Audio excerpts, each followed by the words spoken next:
Okay, चलिए अब बात करते हैं आज कार्यक्रम के क्रम की। 10 के दमदार ट्रेड्स में हमारे साथ रचना वैद्य और अमित सेठ पिछले शो से बने हुए हैं। निर्मल बैंक से विकास सालुंके और ट्रेड बुल्स के सच्चिदानंद उत्तेकर भी जुड़ेंगे।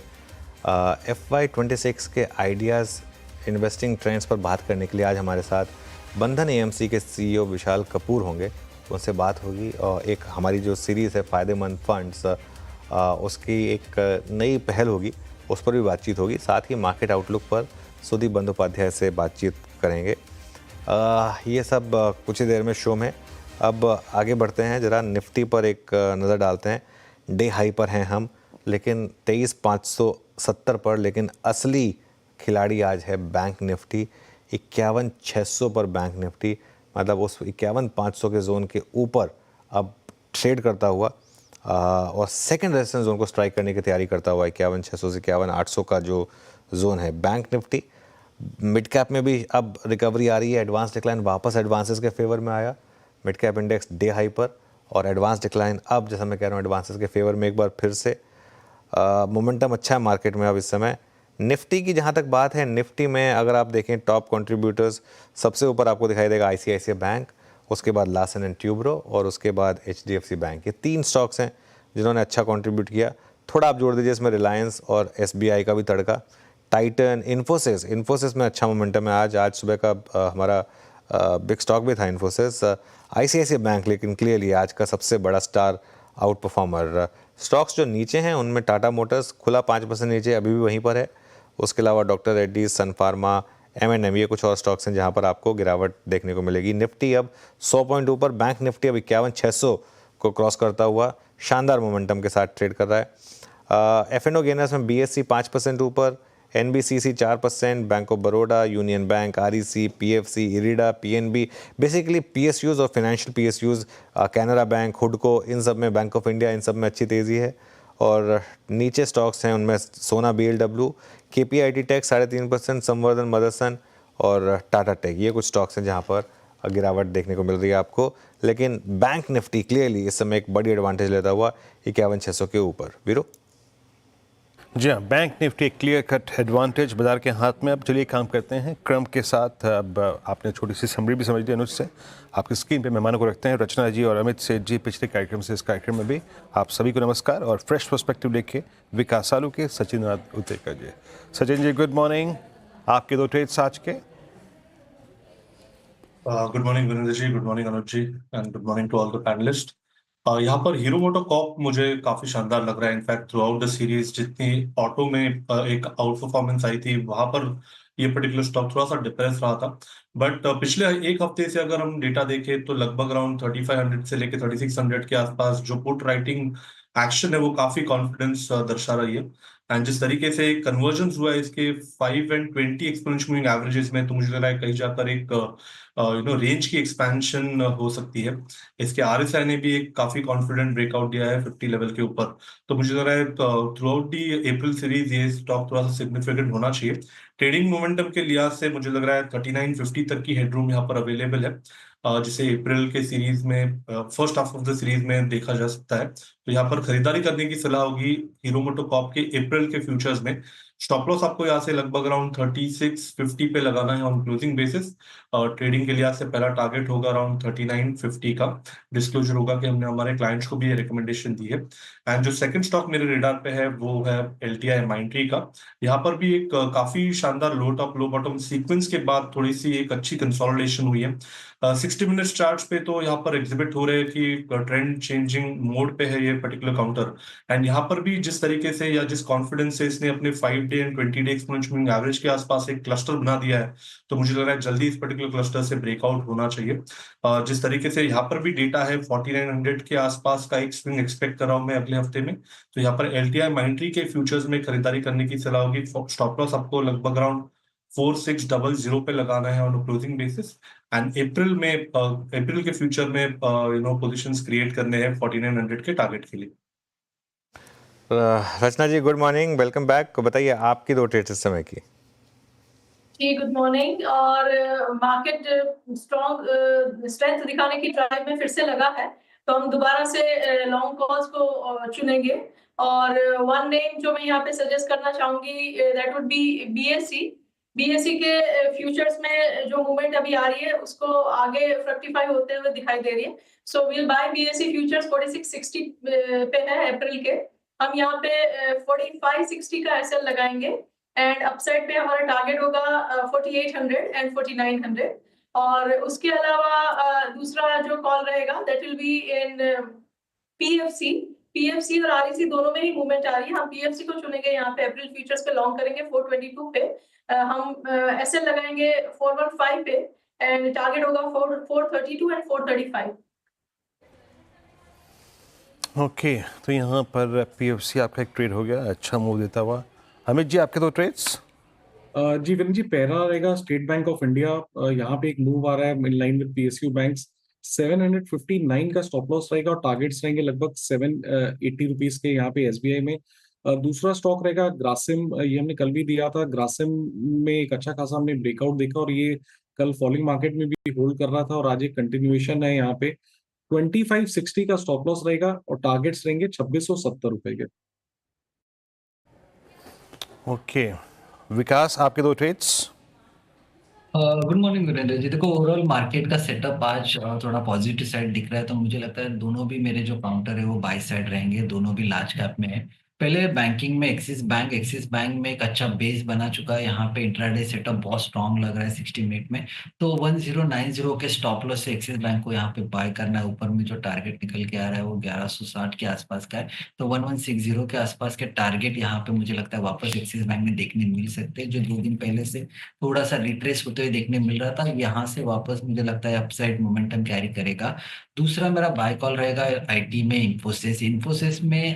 कल हमने देखा था लास्ट के 1 घंटे में एक नीचे में इम्पोर्टेंट इंट्राडे बेस एक सपोर्ट बना रहा था 1590 के आसपास का, तो 1590 के स्टॉप लॉस से इन्फोसिस में यहाँ पे बाय किया जा सकता है। 1670 के आसपास के टारगेट मुझे लगता है यहाँ पे वापस इन्फोसिस में देखने मिल सकते हैं। लास्ट 2 वीक्स में इन्फोसिस इसी रेंज में ट्रेड करते हुए देखने मिला था। मुझे लगता है आज यहाँ पे एक फ्रेश ब्रेकआउट वापस देखने मिलेगा डाउनवर्ड ट्रेंड लाइन का, तो वहां से 1670 के आसपास के टारगेट वापस इंटैक्ट हो रहे, तो 16 से 70 के टारगेट के लिए इन्फोसिस को बाय करना है। नीचे में 1590 का इम्पोर्टेंट सपोर्ट बन चुका है, तो वहां पे एक स्टॉप लॉस लगा। बिल्कुल। मीनवाइल निफ्टी 23,600 के पार, मतलब अब कल के उस मिनी ब्रेकडाउन के बाद वापस उस लेवल को क्रॉस करता हुआ और बैंक निफ्टी 51,600 को भी क्रॉस करता हुआ, तो काफ़ी इंटरेस्टिंग यहाँ पर अब मामला बन रहा है। बैंक निफ्टी में ध्यान रखिएगा, आज एक्सपायरी है मंथली और काफ़ी शॉर्टिंग अगर हुई होगी यहाँ पर तो शॉर्ट कवरिंग के साइन यहाँ पर बनते हुए 51,600 के ऊपर निकलते हुए। चलिए अब बात करते हैं कुछ लॉन्ग टर्म की। FY26 में इन्वेस्टिंग ट्रेंड्स पर चर्चा करने के लिए हमारे साथ बंधन AMC के CEO विशाल कपूर मौजूद हैं। इनसे जानते हैं कि अभी मार्केट का ट्रेंड कैसा लग रहा है, साथ ही निवेशकों को इन्वेस्टिंग के समय किन बातों का ख्याल रखना चाहिए, इन सब पर बातचीत करते हैं विशाल जी के साथ। विशाल जी, गुड मॉर्निंग, स्वागत है आपका CNBC आवाज़ के स्टूडियो में। Thank you, good morning.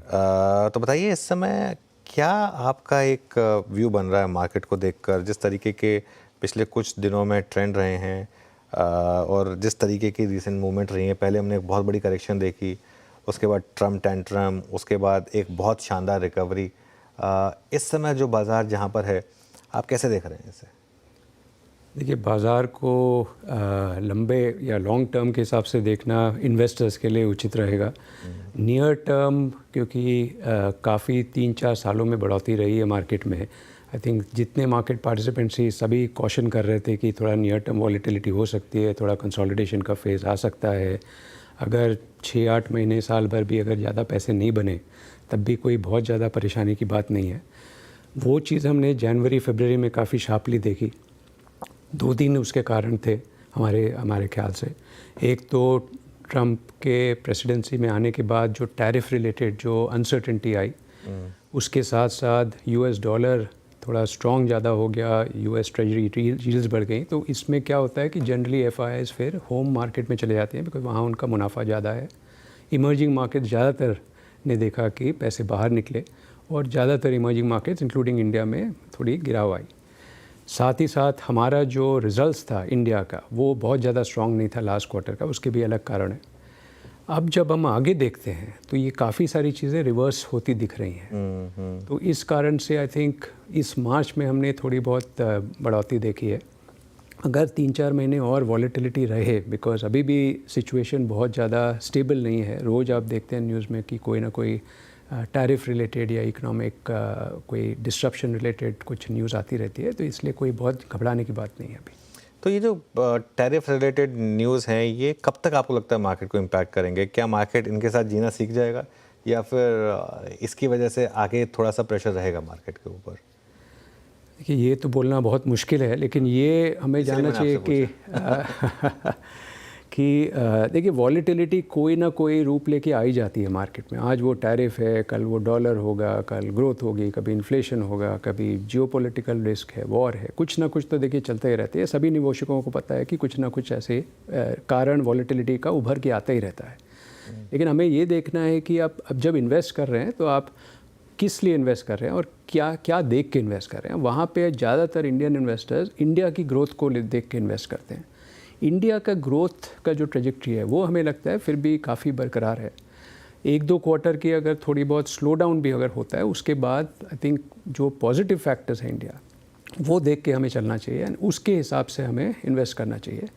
तो उस हिसाब से हमें लगता है कि अगर कोई डबल डिजिट का एक्सपेक्टेशन रहे, बहुत ज़्यादा एक्सपेक्टेशन ना रखे, तो उसे फिर भी निवेशकों को फ़ायदा होने की काफ़ी संभावना है। वीरू? विशाल जी, अभी आपका पर्सपेक्टिव, मतलब 1-2 एलिमेंट मैं ऐसे जानना चाहूँगा जो आपको लगता है कि सबसे बड़े रिस्क है, और मैं वो इसलिए पूछ रहा हूँ क्योंकि अब हमारा एक अर्निंग सीजन बहुत नज़दीक खड़ा है। 2-3 चीज़ें जो आपको थोड़ा सा इस वक्त कॉशियस बना रही हैं, वो क्या है जो इस वक्त बिगेस्ट रिस्क है हमारे लिए? देखिए, हमारे हिसाब से बिगेस्ट जो रिस्क हैं वो एक्सटर्नल है, इंटरनल ज़्यादा नहीं है। External risk global economy, particularly US economy related है। तो यूएस में टैरिफ रिलेटेड जो रिस्क होती हैं, उससे इन्फ्लेशन का क्या इम्पैक्ट होता है, ग्लोबल सप्लाई चेन्स में कितनी अनसर्टेनिटी की वजह से क्या इम्पैक्ट होता है, वो एक बड़ा रिस्क है। उसकी वजह से डॉलर की स्ट्रेंथ और वीकनेस का इम्पैक्ट और एफआईआईस फिर क्या करते हैं, वो एक और रिस्क है। तो हमने 3 महीनों में, लास्ट 3 महीनों में देखा है कि 2 महीने काफ़ी ज़्यादा वीकनेस थी बिकॉज एफआईआईस विड्रॉ कर रहे थे, और पिछले कुछ दिनों में हमें देखा कि एफआईआईस वापस आ गए, तो यहाँ पे इंडियन मार्केट में बढ़ोतरी हो गई। तो ये 2 मेजर रिस्क हैं। उसकी वजह से जो डोमेस्टिक कंपनीज़ हैं उनको भी इम्पैक्ट होगा। ग्लोबल ग्रोथ स्लो डाउन कर रही है, जैसा कि हमें पता है, आपके चैनल पे डिस्कस होता है कि यूएस का भी स्लो डाउन फोरकास्ट है। ग्लोबल ग्रोथ 3.3% पे एक्सपेक्टेड है। तो जब इकॉनमी ओवरऑल अगर स्लो डाउन कर रही है, तो कहीं ना कहीं इंडियन कंपनीज़ जो ग्लोबल इकॉनमी से रिलेटेड हैं, जो जुड़े हुए हैं, उनको भी कहीं ना कहीं इम्पैक्ट होगा। लेकिन जो डोमेस्टिक इकॉनमी है, डोमेस्टिक कंजम्पशन है, जो इंडिया में काम हो रहा है, जो स्ट्रक्चरल चेंज हो रहा है, उससे हमें लगता है जो कंपनीज जुड़ी हुई हैं उनमें उतना ज़्यादा इम्पैक्ट नहीं होगा। तो ग्लोबल रिस्क्स हैं, लोकल अपॉर्चुनिटीज़ हैं, हमें देखना है कि इन दोनों को हम कैसे बैलेंस करके आगे बढ़ें।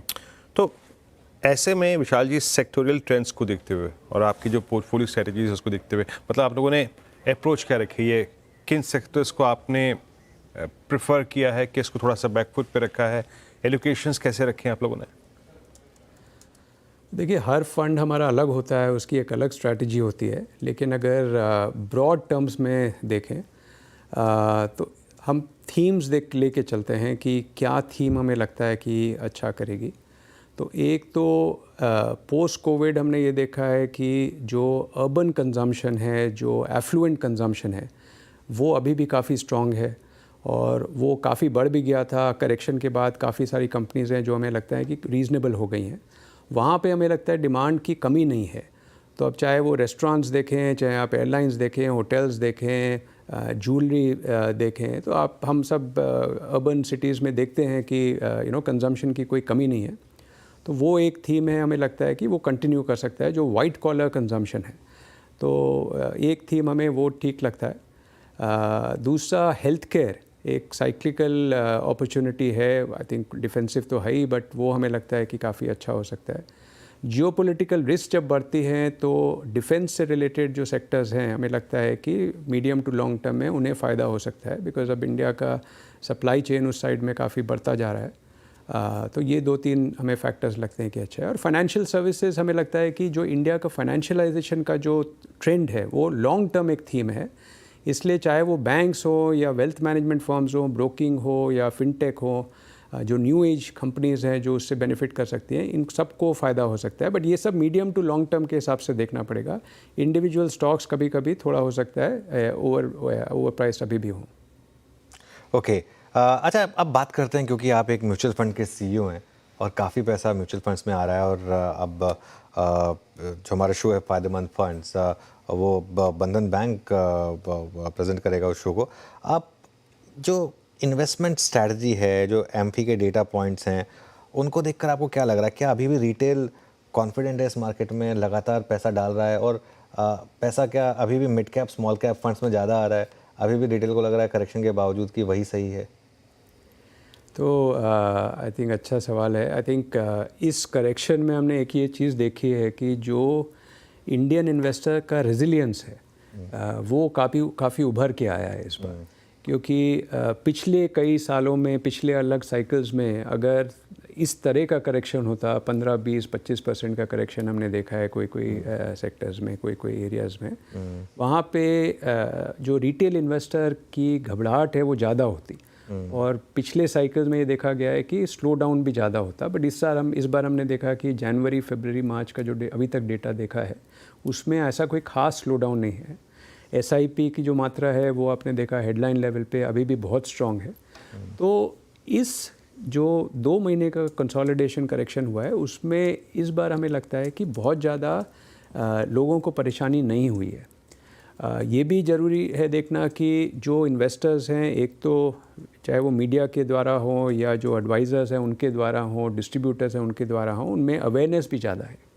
तो अगर करेक्शन आप एक्सपेक्ट कर रहे थे और वो करेक्शन आया तो ऐसी कोई बहुत घबराने की बात नहीं है। तो हमें फ़्लोज़ में कोई ज़्यादा डेंट नहीं लगता है।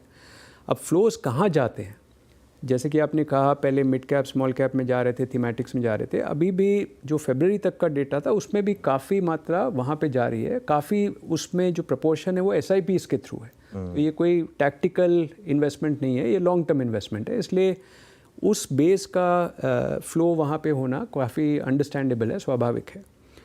नया फ़्लो कहाँ जाएगा वो देखना होगा। बट ज़्यादातर जो मार्केट में व्यू है वो हमें ये लगता है कि लोग अब थोड़े जो लोअर रिस्क प्रोडक्ट्स होते हैं इस फेज़ में, जैसे हाइब्रिड फंड्स हैं या लार्ज कैप या जो क्वालिटी ओरिएंटेड फंड्स हैं, उसमें हो सकता है ज़्यादा प्रेफरेंस है उनकी। अच्छा विशाल जी, अब आपका ईयूएम कितना हो चुका है और क्या उसमें मिक्स है, और आगे किस तरीके का ईयूएम आप देखते हैं? तो हमारा ईयूएम अभी लगभग 1,70,000 करोड़ के आसपास हो गया है। उसमें मिक्स रफली करीब 70,000 करोड़ उसमें इक्विटी है, 1 lakh crore fixed income debt related products हैं। इंडस्ट्री की ग्रोथ के साथ साथ हमारा भी काफ़ी अच्छा ग्रोथ हुआ है, स्पेशली दोनों इक्विटी और डेट में हमें काफ़ी इसका क्यों है इक्विटी कम डेट ज़्यादा क्यों? ये तो देखिए ट्रेडिशनली डेट हमारा काफ़ी स्ट्रॉन्ग रहा है। I think as a quality fund house, अभी 1.5 साल पहले, 1 साल पहले जब हम 1,20,000 पे थे तो इक्विटी करीब 25-30 होता था और डेट बाकी 90-95 होता था। दोनों जगह बढ़ोतरी हुई है, बट इक्विटी में ज़्यादा बढ़ोतरी हुई है। पैसिव फंड्स की भी हमने काफ़ी ग्रोथ देखी है, चाहे वो डेट हो चाहे इक्विटी हो। बट एक्टिव में क्लियरली चाहे वो स्मॉल कैप हो, लार्ज और मिड हो, थीमेटिक्स हो, सब जगह हम बढ़ोतरी देख रहे हैं। बट ये खाली बंधन एएमसी के लिए नहीं है, पूरे इंडस्ट्री में आपने देखा है कि ओवरऑल काफ़ी ग्रोथ हुई है। हम तो पार्टिसिपेंट्स हैं उसमें, तो एज अ पार्टिसिपेंट हमको भी बेनिफिट हो रहा है। हमारा ऑफ कोर्स परफॉर्मेंस पे फोकस रहा है और काफ़ी सारे फंड्स काफ़ी अच्छा कर रहे हैं। तो आई थिंक इन्वेस्टर्स को वो अच्छा लगा है, वो उनको फिर सपोर्ट कर रहा है। नए इन्वेस्टर्स आपके साथ जब जुड़ते हैं तो कुछ ट्रेंड आपने देखा है जो क्या छोटी सिटी से ज़्यादा जुड़ रहे हैं, Tier 2, Tier 3 से ज़्यादा पैसा आ रहा है क्या? नहीं, वो ट्रेंड तो देखिए इंडस्ट्री वाइड है, हमारे पास भी वो काफ़ी एविडेंट है कि जो ग्रोथ हो रही है वहाँ ये जो छोटी सिटीज़ हैं, मतलब Tier 2, 3, 4 डिपेंड करता है आप कैसे उसको क्वालिफाई करें, जो 100+ सिटी है वहाँ ग्रोथ रेट ज़्यादा है।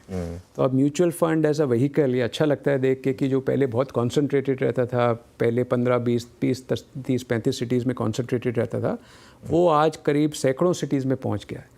और इसका श्रेय मैं डिस्ट्रीब्यूटर्स प्लस मीडिया प्लस फिनटेक्स को देना चाहूँगा, क्योंकि ये एक्सेस उनको इन तीनों व्हीकल से मिलता है। तो एज जो कंट्री की ग्रोथ होती है, डिस्ट्रीब्यूशन की ग्रोथ होती है, एक्सेस की ग्रोथ होती है, इंक्लूजन ऑटोमेटिकली बढ़ रहा है, तो वहाँ पे ग्रोथ ज़्यादा दिख रही है। और चलिए विशाल जी, बहुत बहुत शुक्रिया आज हमारे साथ जुड़ने के लिए। थैंक यू सो मच, और आगे भी आपसे बात करेंगे। आज हमारे साथ जुड़ने के लिए बहुत बहुत धन्यवाद। Thank you so much. चलिए 23,600 पर निफ्टी और 21,580 पर इस समय bank Nifty. Back to you Veero. Ji अनुज, शानदार मूव बरकरार है और हम इस वक्त दिन के सर्वोच्च रुपये के ट्रेड करते हुए सुदीप बंदोपाध्याय इस बीच हमारे साथ जुड़ चुके हैं। सुदीप जी नमस्कार, कार्यक्रम में स्वागत है आपका।